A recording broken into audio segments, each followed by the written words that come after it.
The youth of America should not be put at risk because people care more about the sport than they care about the players. Football is a dangerous sport that needs to be altered or banned altogether. Today we're going to be looking at the problems, the causes, and the solutions. So, for starters, the problem is CTE. What is CTE?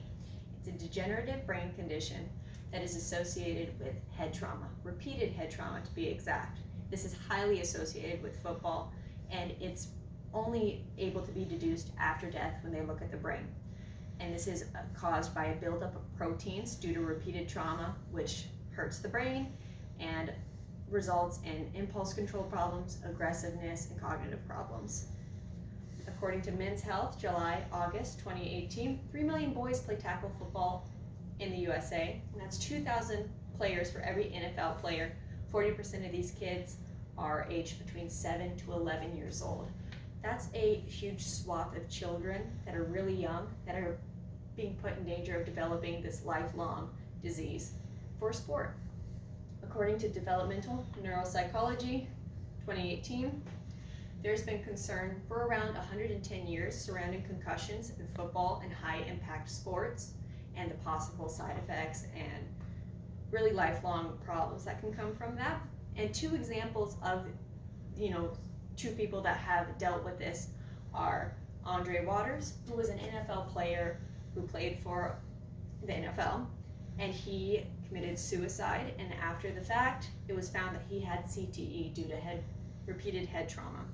Another person is David Benoit, who was a WWE wrestler who sustained a lot of head injuries within his career and put himself at risk.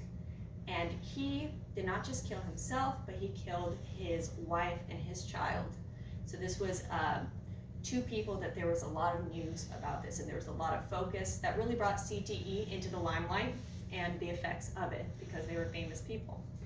Now, the causes are,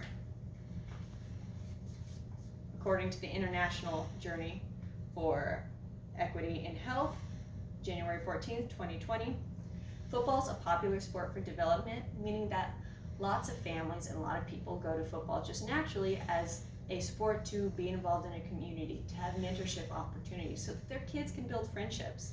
So this is just something that people naturally gravitate towards. It's something that they grew up doing, so their kids are going to grow up doing.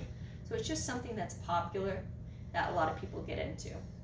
Another cause for it is, according to Sports Illustrated, July 16th, 2018, people love football, and the awareness of CTE relating to football threatens the sport. There's a lot of people who don't want to have to think about it because the sport that they grew up doing, that their kids grew up doing, is injuring its players.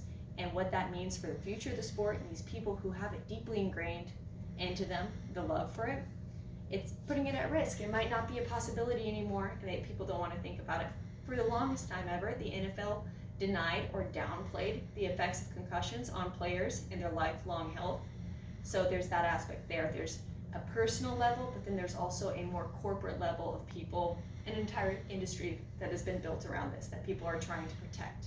So in terms of solutions, one solution comes from, multiple solutions, comes from Sports Illustrated, October 2021, and it's just to eliminate the three-point stance, which is when players have both feet on the ground and one hand on the ground, and then they charge at each other, which in turn means they are ramming their heads at each other, which leads to head trauma, which leads to CTE, or at least greater risk for it.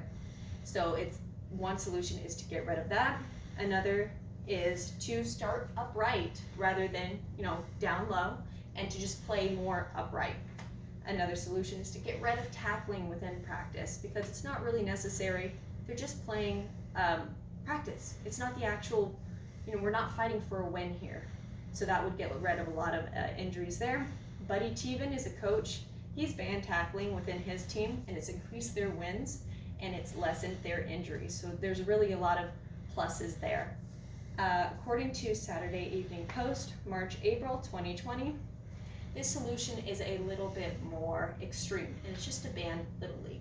It's to ban football for kids, saying that it's too great of a risk for these kids that they could basically ruin their lives just from participating in this sport that so many people play. It's not worth it. According to this source, every year youth football players between 5 and 18 suffer non-fatal traumatic brain injuries.